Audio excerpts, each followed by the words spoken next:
Okay, I started a company called Mogeneration last year.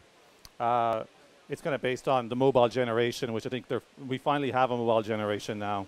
It took quite a while to get there. I've been doing mobile for 6 or 7 years, and they've really just been terrible until the iPhone. The reasons we like the iPhone is that the mobile internet finally works. We've had the mobile internet for years, but it really has been a terrible experience. It's really slow. It wasn't the real web. It was pretty terrible. Before the iPhone, people didn't really understand what you could do on a mobile. But people come to us now from all kinds of people. It's not just technical people, business people, creative people, and they say, "Hey, can I do this with an iPhone?" And it blows my mind what they come up with. It knows where you are, it knows who you are. You can control the screen, and they come up with great ideas. The iPhone can change brand allegiance. So on the left-hand side, we've got news.com.au on an iPhone. On the right-hand side, we have the Sydney Morning Herald. Now, when the iPhone came out last year, the Sydney Morning Herald, it basically just made it work on iPhone. So that's the experience here on the right. And you can see it doesn't look too bad. The links are a little bit small. It's a little ordinary. And then news.com.au, they really embraced the iPhone. And they designed it for the iPhone. So some of the things are, you can click on this whole area to see a story, whereas over here it's a small little link you got to kind of find. The other thing that will be obvious on the next slide is until the iPhone, people just made mobile websites just really small. They just made them very small so they loaded quick. You'll see this is the whole front page of the Sydney Morning Herald on the iPhone. That's pretty unsatisfactory. You see, maybe 6 stories and a couple of sections. This here is news.com.au. All this content is right there on the homepage just for you. You have thumbnails. And because of the flick interface of the iPhone, it's actually easy to skim through large amounts of information. So it makes it, it's a very fast way to consume information.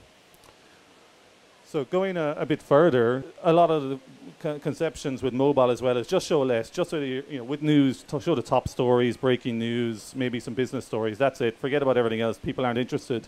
That's simply not true. So here on the news.com.au again, this is just actually part of the section you can customize. All these sections, those little switches, you turn them on or off, and it's going to show you your personalized news on the home page the next time you go there. So it's not really about, oh, let's just pick a little bit and that'll keep the mobile users happy. Mobile users want all the information that's on the web. So with the iPhone, you can pretty much give it to them. There's a big screen. It's easy to use. So a next example I'll talk about is, it's just been demonstrated so many times. It's called Urban Spoon, and it's a restaurant finder. They did things a little bit different. Most restaurant finders, you search or you browse, or maybe it tells you what's nearby. They've all kind of been doing the same thing. What Urban Spoon did that's pretty neat, it's a bit like a pokey machine. You take it out, you shake it, and your suburb, your type of food, and the price just randomizes, scrolls up and down like a pokies machine. So it's basically, where do you want to go? I don't know. All right, well, let the iPhone decide. So it's kind of a lot of fun, and you get to, you can lock in things you like, and you shake it again. This is a gimmick. It's a really dumb idea. It's been hugely successful. It's been so successful, they put it back on the website, where it doesn't make any sense, because you can't shake your laptop.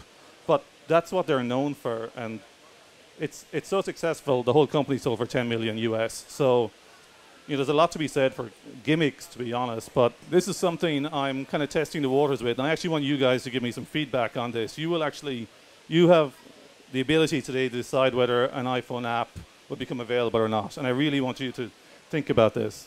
We took the New South Wales Food Authority name and shame list. That is all the restaurants that have received penalties from the New South Wales Food Authority, and we made an app, because it's on a website at a funny address nobody knows, and it's a boring list. So we did this. So here's the app. It's loading. It's based around here. Here's the name and shame list near us in a list. So you can just scroll up and down. There's over 1,000 restaurants, or 1,000 penalties. So this place, which I purposely picked to be very far away from here in case they turned up, has had a failure to provide hand wash facilities on the premises. So these are all the distance near us. But here's where it really shines. This is the map. All of these red dots are places that have been on the name and shame lists. It knows where you are. It's telling you. So that list, which is almost inaccessible, is incredibly accessible here. Right when you need it, you're going out, you pull it out, you find out. That's very, very, very powerful. Depending on which side of the fence you're on, it's good powerful or bad powerful.